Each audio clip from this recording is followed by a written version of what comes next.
Olá! 52 milhões de brasileiros usam cartões de crédito. A CPI que investiga por que os juros do serviço são tão altos ouviu hoje representantes dos maiores bancos que atuam no Brasil. Os senadores quiseram saber por que, apesar de os juros bancários da economia terem caído pela metade, para 6,5% ao ano, a taxa cobrada nos cartões de crédito não foi reduzida na mesma proporção e atinge, na média, 207% no mesmo período. A Federação Brasileira de Bancos disse que os lucros dos bancos no Brasil não são abusivos. Explicou que a taxa Selic não é o único componente nos custos de captação de dinheiro e reclamou dos tributos que as instituições pagam. É o chamado custo Brasil, que todo mundo reconhece em vários setores da economia e que funciona também no setor bancário. Além disso, os bancos afirmam que os juros são altos para compensar a inadimplência. A inadimplência do cartão de crédito do rotativo ela é muito elevada e isso onera muito os bancos, porque os bancos fazem provisionamento em cima desse valor. Além disso, a recuperação ela se dá em percentuais importantes, porém o esforço e o despendido pelos bancos, o custo para essa recuperação e o prazo efetivo em que a gente consegue ter recuperado parte desses valores, ele onera muito o banco também. Então a gente consegue ter um índice de recuperação, porém acima de 120, 180 dias, o que gera custos por parte do banco. Mas disseram que a nova regulação de pagamento das faturas tem diminuído os juros. A taxa efetivamente praticada é menor, por quê? Porque hoje o cliente fica no rotativo por um prazo de até 30 dias, a partir daí ele passa a ter a opção de fazer isso através do parcelado, com taxas menores, e isso já tem derrubado expressivamente as taxas efetivamente praticadas pelos clientes. Para os senadores integrantes da CPI, isso não é suficiente. Afirmam que a concentração bancária no Brasil dificulta a concorrência. Se o mercado de crédito no Brasil fosse realmente competitivo, não seria de se esperar que algum banco se especializasse em clientes de baixo risco e oferecesse crédito somente para esses clientes selecionados, com taxas de juros, digamos assim, civilizadas. Por que isso não ocorre? O mercado de clientes de mal pagadores é mais lucrativo do que o dos bons pagadores. O Brasil tem o segundo maior spread do mundo, superado apenas por uma ilha africana, conhecida como Madagascar. Outro sim, o spread no Brasil é 7 vezes maior que a média mundial. Portanto, é público e notório que os juros no Brasil são um ponto fora da curva. E o Senado poderá ter uma nova CPI, a da Petrobras. O objetivo é investigar a política de reajuste dos combustíveis. A proposta de criação da Comissão Parlamentar de Inquérito é da senadora Vanessa Graziotin. Com 29 assinaturas, 2 a mais além do mínimo necessário, a CPI tem o objetivo de investigar a política de reajuste dos combustíveis pela Petrobras. Vanessa Graziotin argumentou que no governo Lula os aumentos ocorriam anualmente, mas na gestão Temer os consumidores tiveram 229 alterações nos preços da gasolina, álcool e diesel.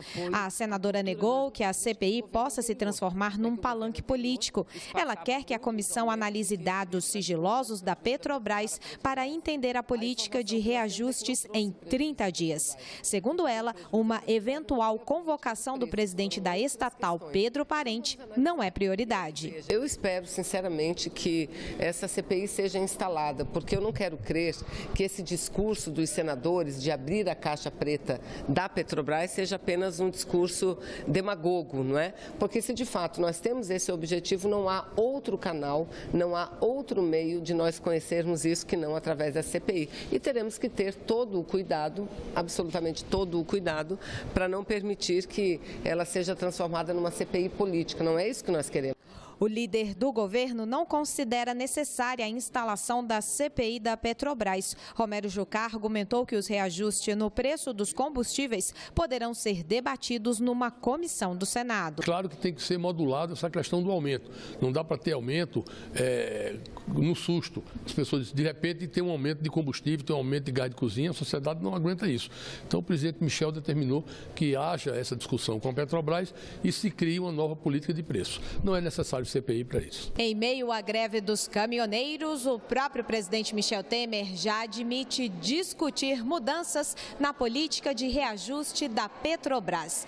Na gestão do atual presidente da estatal, Pedro Parente, os aumentos variam de acordo com o valor do barril no mercado internacional e com a cotação do dólar. Exatamente por esses critérios, os aumentos nas bombas são quase que diários. Mas esse debate já impactou no valor das ações da Petrobras, já que muitos investidores temem a volta da ingerência política para segurar artificialmente os preços nas bombas.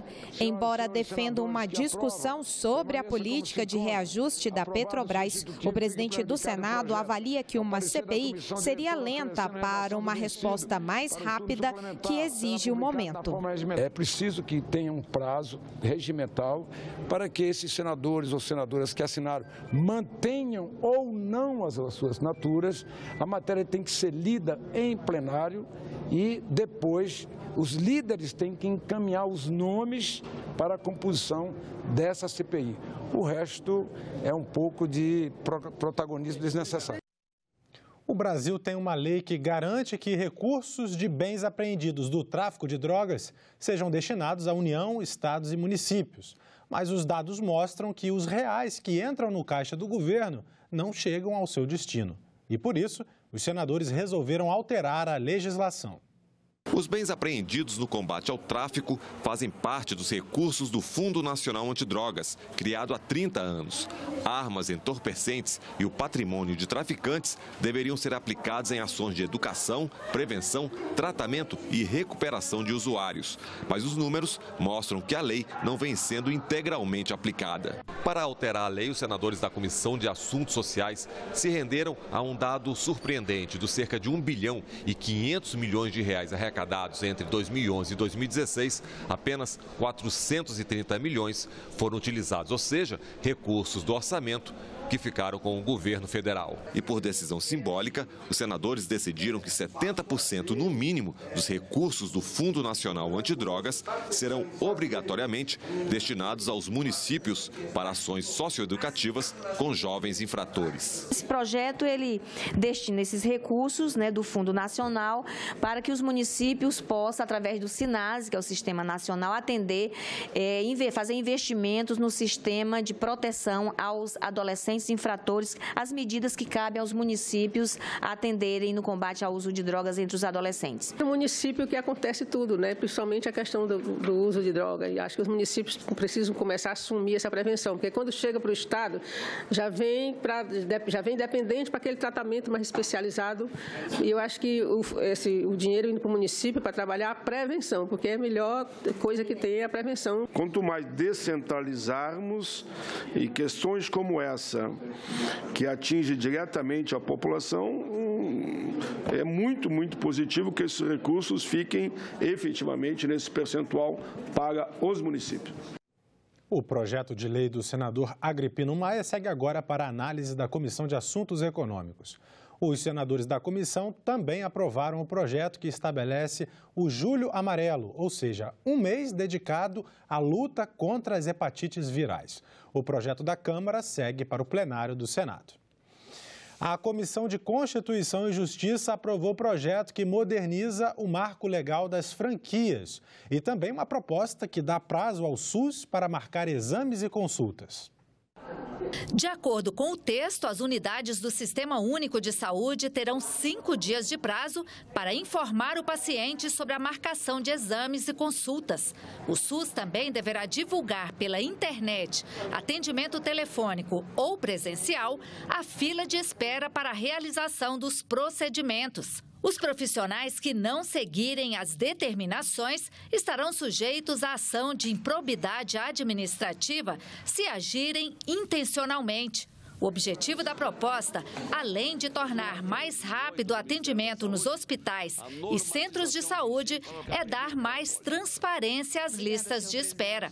Outro item é que penaliza aqueles que atendem favores, tornam favoritos determinados pacientes, furando a fila. Outra proposta aprovada pela comissão moderniza as regras das franquias no Brasil para dar mais garantias aos franqueados e segurança jurídica ao setor.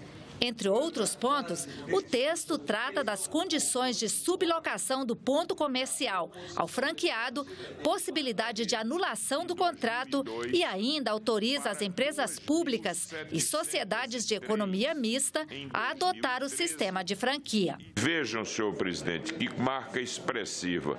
2.845 redes franqueadoras em 2017. Assim, o Brasil assumiu a 4ª colocação mundial no ranking de franquias. O novo marco legal das franquias vai ser analisado pela Comissão de Assuntos Econômicos. Já o que estabelece o prazo para a marcação de exames e consultas no SUS vai à votação na Comissão de Assuntos Sociais. Nós ficamos por aqui. Você pode rever as reportagens desta edição na nossa página na internet, senado.leg.br/tv. Obrigado pela sua companhia e até a próxima.